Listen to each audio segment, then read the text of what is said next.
What's up guys, this is Chris from AndroidPIT.com and I am here with, well, is it a phone? Is it an ebook reader? Well, no, it's actually the YotaPhone 2, the second generation of the dual-screened smartphone from the Russian startup. So we have a standard phone, we also have all the benefits and battery saving potential of an e-ink display on the back. So let's take a closer look at what the YotaPhone 2 can do. So the first thing you notice when you take a look at the second generation of the YotaPhone is just how different it looks to the original YotaPhone. So you can see everything is much more curved on the corners. The original was a little bit of a door wedge kind of stopper looking shape. The new YotaPhone 2 is much curvier, much rounder, including the back panel, which is slightly curved as well. Now up front there's not too much to see. It's a nice clean slab of Gorilla Glass. We've got a full HD 5-inch AMOLED display with a little earpiece detail up the top and on-screen buttons. On the left hand side it's completely clear, so no buttons at all. Up top just the headphone port, and on the bottom we have a speaker grill with our USB 2.0 charging. Now on the right hand side we have our volume rocker, which also houses the SIM card, and we have our power button. Now when you turn the YotaPhone 2 on, depending on which screen you have up is which screen will unlock. So you can see on the back panel here we're actually locked, so you can unlock that by swiping up if you like, but if you are locked and you press the power button with this side up, it will unlock. Now on the back we have basically there's three modes the back can do. The back can do everything that the front screen can do, so you can flip the content from the front to the back and use it like you would your phone anywhere, anytime. Now you've got two modes here. So you've got Yota Cover, which is a little bit more of a private version. So you can upload any images you want here. You can have an Instagram image feed or Facebook or your own wallpaper, and you've just got a few icons at the bottom for essential stuff like messaging and emails and so on. You can switch that back over to Yota Panels. Now this is kind of like home screens full of widgets. So you can add a whole bunch of these. You can have, of course, an ebook reader on the back for up to 100 hours of ebook reading. That's pretty cool. You can have all of your recent contacts. Of course, you've got access to your dialer as well. And you've got Yota Snap for screenshots. Say you've taken a screenshot of some directions on a map, as well as a bunch of other cool stuff. So you can control your music, you've got shortcuts to apps. Yota Energy Mode is accessible on the back screen with the widget setup that I've got. So once you turn on Yota Energy Mode, you'll have basically all the same power saving options that you get with a lot of other flagships at the moment. So you can see our expected battery life has just jumped dramatically to over a week with less than half a battery life yet left. Now the cool thing about this is that you can actually change it however you want. So you can customize the exact parameters of the limitations for Yota Energy however you like. So you can have it set on automatic, just like we've seen in Lollipop, but then you can go through and you've got a whole tick list of what you want to limit in order to maximize or minimize the amount of savings you get for your additional battery.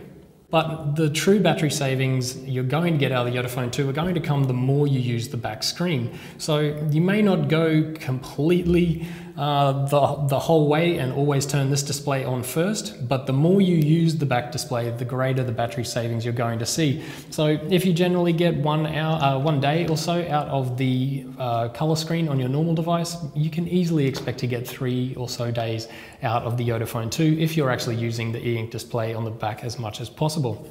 Now, internally, there's not a huge it's not a huge spec sheet. You're not going to wet your pants over the internals on this. Maybe you would have a year ago when it was announced at CES 2014, but a year later, just after CES 2015, we're kind of looking at sort of like a Nexus 5 inside. We've got a quad-core Snapdragon 800, 32 gig internal and 2 gigs of RAM. It's nothing exceptional, but it's perfectly enough to get you going through your standard Android tasks.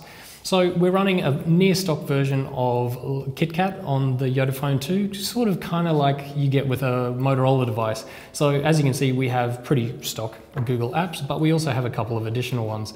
So Yota Hub gives you quick access to customize those two display options I told you about on the back, so Yota Cover. So as I said, you can add a feed from social media, Facebook, Instagram, or a bunch of other wallpapers. Or we can go back to the Yota panel, and these are all of the widget displays I was talking about. So you can obviously choose from a bunch of preset ones, or you can go in and set up your own on the grid. There we go. That's one thing I have noticed about the YotaPhone 2. The touch responsiveness is not exactly perfect. You really notice it when you're typing as well. You will get random sort of spaces where there shouldn't be spaces, and it's a little bit patchy. It's not perfect, but I guess it's good enough. You've also got a few Yota apps preloaded. So you've got a few games, 2048, chess and checkers, as well as an RSS reader and an ebook reader for the back as well. Now, one of the coolest things about the YotaPhone 2 is when you swipe up, you of course have your shortcut to Google Now, but you have these two additional shortcuts as well. The one on the left is called Yota Mirror. So basically anything that you have on screen will instantly be flipped over to the back display. So in that way, you can flip anything to the back for reading later or safekeeping, to-do list, grocery list, whatever you might have, or you can of course use your e-ink display for full smartphone features. The other one on the front, which I'll just turn back on, is snapshot. So anything you have on screen will be snapshotted and flipped onto the back display, which is again pretty handy to have on board. Now the camera is an 8 megapixel camera. It's nothing super fantastic. It's pretty standard. It'll do the job. It's got a single LED flash, and the awesome Google camera is the stock camera app. Now, one of the coolest things about this that is not so obvious when you first start to play with it, of course, you can take your photos as you normally would, but the 2.1 megapixel camera up the front is nowhere near as good as the 8 megapixel camera up the back. So instead of the smile thing on the e-ink display, if you're in the camera app, you can swipe up, you can then mirror, of course, and then you've mirrored your viewfinder, like so. So now you can see me and our cameraman Tony, and you can actually use the e-ink display as your viewfinder. It's pretty cool. It's not perfect, but it's a really, really novel solution to a poor front-facing camera problem. So that's pretty much it. All things considered, the YotaPhone 2 is a vast improvement over the original YotaPhone. It looks much better, the specs are much, much better. Still took a little while to get to the market. And speaking of the market, that's one of the potential biggest drawbacks of the YotaPhone 2 for me. It's really quite expensive. The internals are nowhere near flagship standard at the beginning of 2015, but it's got a bit of a flagship price at about 850 US dollars or 555 British pounds. It's a really expensive phone for what you get. And obviously no one's going to buy the YotaPhone 2 because of the internals. The entire reason you're going to buy the YotaPhone 2 is because of the e-ink display on the back. The battery savings are immense. You can get 2 or 3 times the battery life of a standard smartphone just like that. Straight off the bat, even if you're not using it all the time. If you use it all the time, you can make that 4 or 5 days easily. And for e-ink, reading, ebook, outdoors, all that kind of stuff, the benefits are really, really impressive. So all things considered, it's a really fantastic follow-up from a really interesting company that we're going to be keeping a close eye on.